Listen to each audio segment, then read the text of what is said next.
You have Patrick Findoro here with Visa Franchise. Very excited to have on immigration attorney Michelle Canero. We've known each other for quite a few years now, both based in Miami. The idea was just to have Michelle on and talk about how people can legally reside in the US, whether you're already here and maybe you got laid off from your job and you're on H-1B, and what are your options? Or if you're residing abroad right now and you're interested to invest and move here, get a job and move here, or potentially study here, what are your options to legally reside in the US, and how can you transition to a green card and eventually citizenship? So, Michelle, thanks so much for joining today. No, thank you for having me. As a primer, what are some of the fastest ways for someone that's currently residing abroad to start living in the US and not just come here as a tourist, but start studying, start investing, on running a business, working at a business? What are some ways that someone can move here? And it can be some specific countries that have special programs, like in Chile. But what are some ways that people can move to the US fast, or that loved ones can encourage their family to move here? Because oftentimes it starts with someone that's already here and then want to get their siblings here a lot faster than how long it's taken to get the green card. So I think it's a complex question, Sure. but to try to get to the grain of it, I think it really is going to have very case specific criteria, and why are your reasons for coming here and what are your options are going to be largely dependent on your professional background, your education, potential employers, your ability to invest. So the more factors you have, the more options you have. Some people have very little.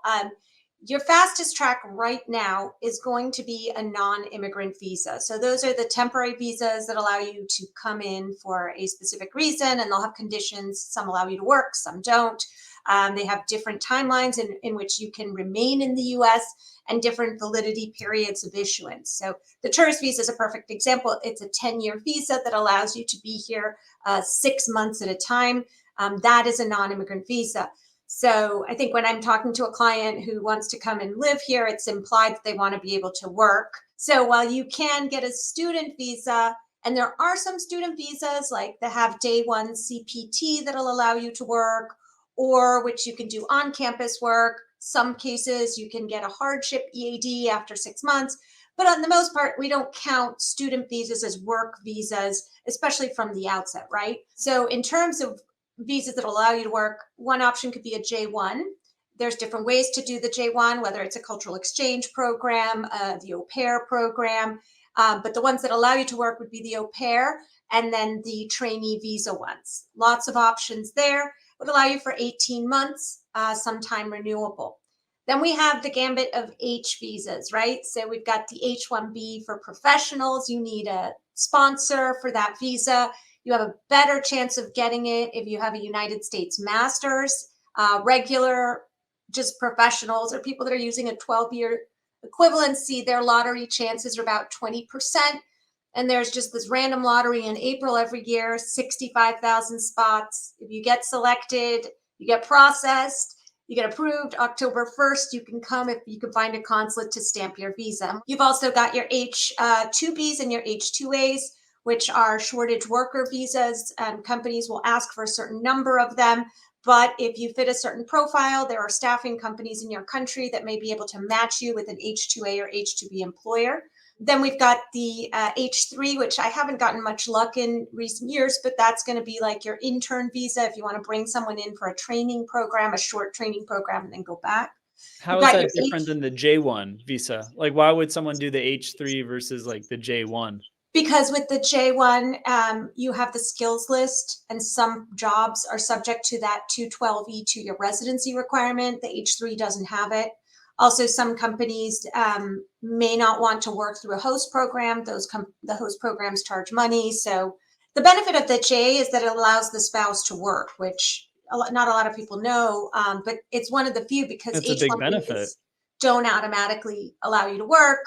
Student visas don't. There's most of the non-immigrant visas don't allow the spouse to work. We've got the H-1B1, which is a shortcut H for people with a Singapore or Chilean nationality.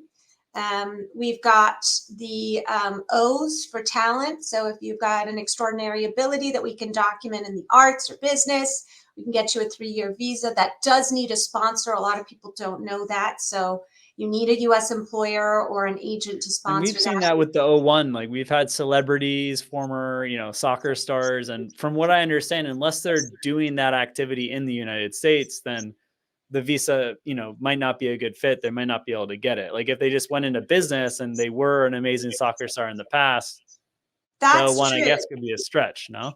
So the O is going to need the sponsor and for you to continue in whatever area of extraordinary ability. The O has a green card, like companion, but it's a separate application, right? None of these non-immigrant visas will take you to a green card, but the O would be one of those visas, non-immigrant visas that you could apply for and get in a shorter period of time than a green card. But yeah, it does require you to continue to work in the field. The interesting thing though is that the O1B has been like a great avenue for us to use with chefs, for example, areas that, it's the culinary arts. So that has been one way that we've been able to bring people. Business visas in the O1A category. O1As are harder to prove. That's for science, business, and athletics. It's harder the O1A than the O1B. The criteria in the O1B are a little less stringent.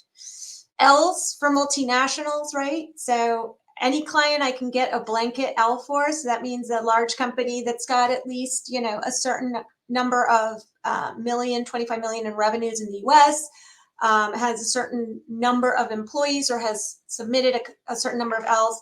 That's been a great solution for us. And that's primarily because of the consulate issues, right?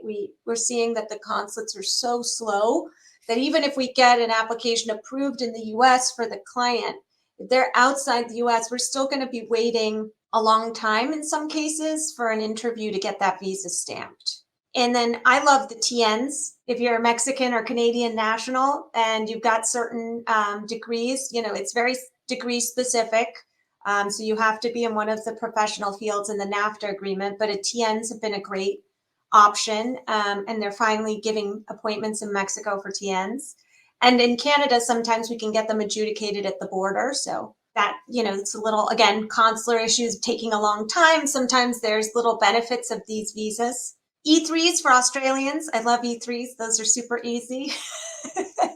And when we say easy, right, in the world of immigration, there's a list of criteria. And as lawyers, we always document those criteria, but there's discretion of the officer. And sometimes in certain types of cases, the officers ask a lot of questions or exercise their discretion more to the negative side on more cases than one would like. So, cases that have a high threshold of discretion, we've found, depending on training issues or political issues, that we'll see trends in, higher rates of denial. So that'll happen a lot. I wonder, I don't know if they publish country by country, or I guess they do at the consulate level, like the approval rate for different categories. But Yes. I'd imagine like Australia, for example, has like a much higher approval rate across the board compared to Pakistan, where we've had E2 visas from, but like it's very difficult to get approved. So I also think that a lot of that has to do with kind of the 214B security issues. And what we've seen is in countries where maybe we don't have the best diplomatic relations, or there have been like sort of security risk individuals in the region or a high profile issue related to people from that region, there is a hesitancy, a much stricter standard that's applied to applicants in those countries. So I think that's part of the sort of strategy you'll work on with an attorney to sort of figure out where you should apply and when.